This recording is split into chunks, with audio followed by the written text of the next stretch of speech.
Hey everyone, welcome to the Burnt Breast Homestead channel. Here's a look at the greenhouse. Not all of the beds are filled with food, but there is enough food for us for the winter. I definitely want to do better in the greenhouse for our winter crops, so hopefully next year I'll do much better.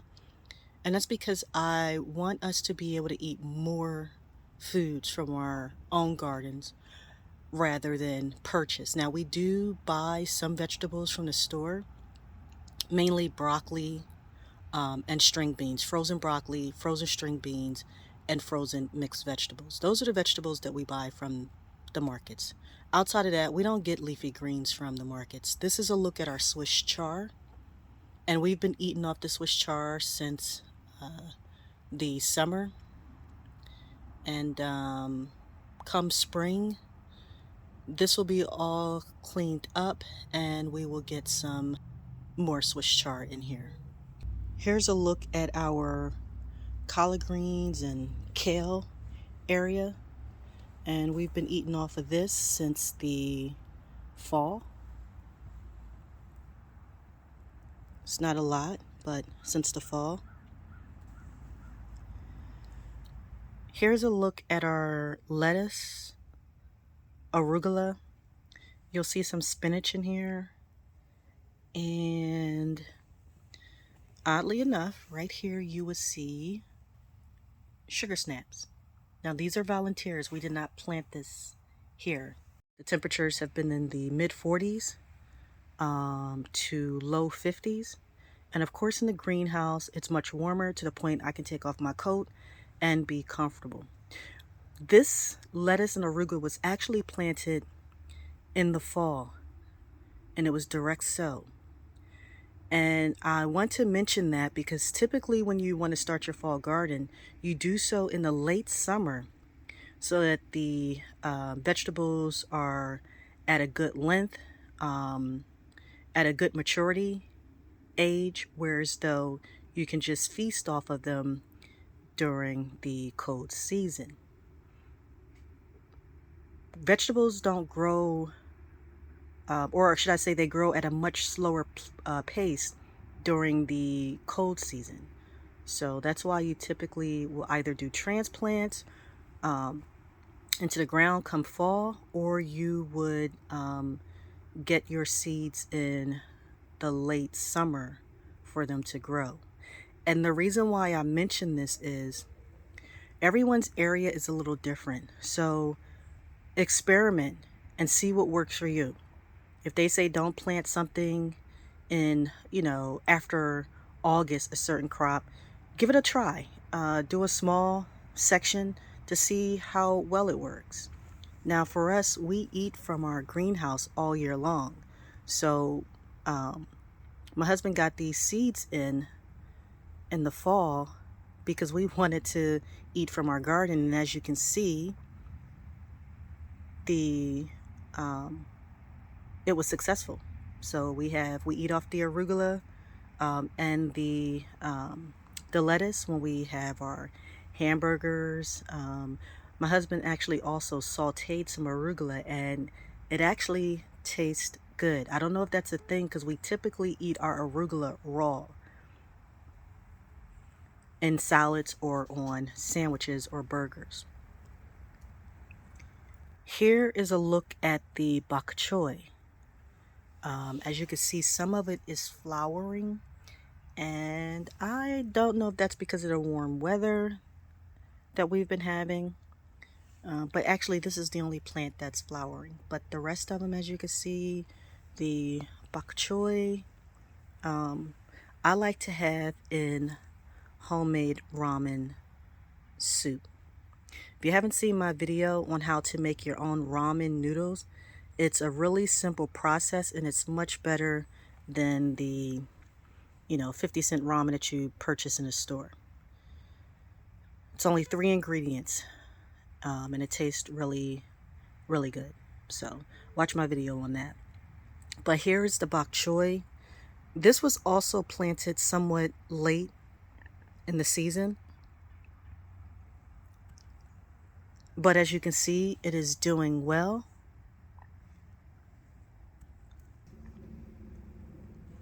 Over in this area here is where the tomatoes were.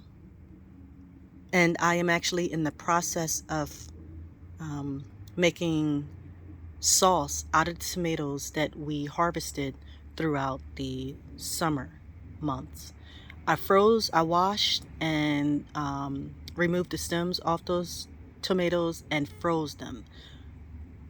During the fall and winter is when I have more time to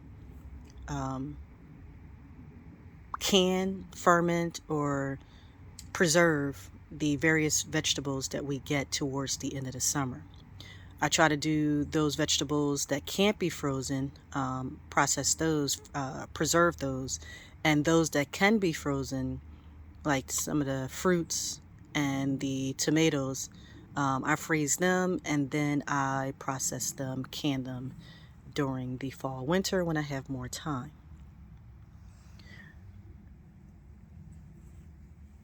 I will also likely do a video on how I process the tomatoes. But this area will be cleaned out. That far bed over there will be cleaned out in the spring, early spring, to prep the next batch of crops that will go over in that section. But we're not using that section for the winter.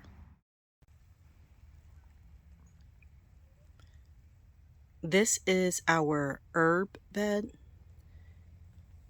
and it could use some cleaning up in this area, but this is cilantro. You'll also see mint growing in the garden. I like mint. I really enjoy eating mint, especially in my smoothies.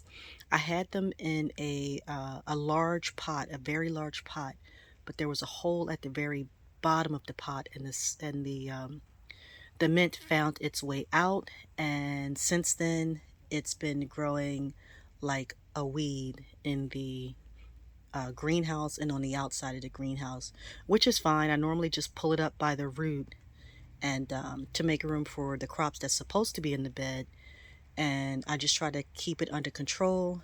And but it's fine because I really do enjoy mint.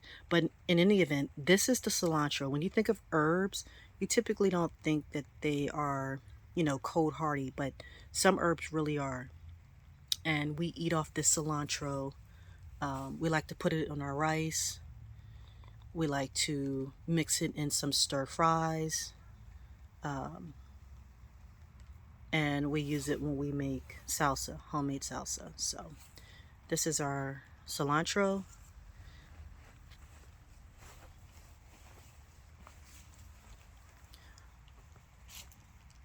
Over here is the parsley in the opposite corner of the cilantro.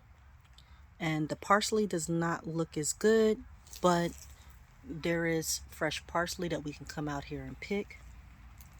We had basil in the middle of the herb bed, but the basil died off. So I'm actually growing basil inside the house. Again, we do not buy lettuce, arugula, Swiss chard, collard greens,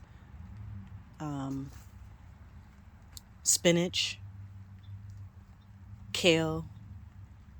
These are the crops that we grow here pretty much 100% on the homestead. So we don't purchase any of these items.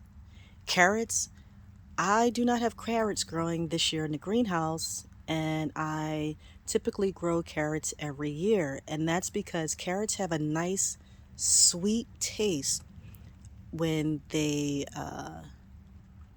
get a little bit of frost.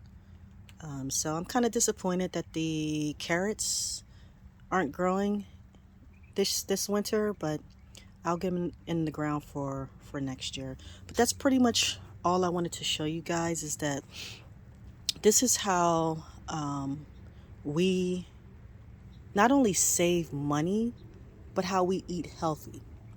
There's so many recalls going on with the various foods that we buy from the stores, from meat to vegetables, especially lettuce. And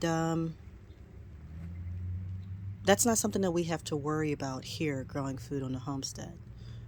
So the quality of our food is good. We don't pay for most of our vegetables, and it's food security. We don't have to worry about, food flying off the shelves. We can just come right to our backyard and pick what we want to eat. This is also how we stay ahead of the current inflation. This area of greens would probably cost $2 at the market, which makes absolutely no sense, right? So this is how we also stay ahead of inflation. So we have good quality food, food security, and low costs. Not to mention the fresh air and getting out of the house to take care of the livestock and the gardens. I hope that you've enjoyed this video and that it's encouraging for you to get out there and maybe start a small garden next year, this coming spring. And if you like this video, please give it a thumbs up and consider subscribing to this channel to help it to grow.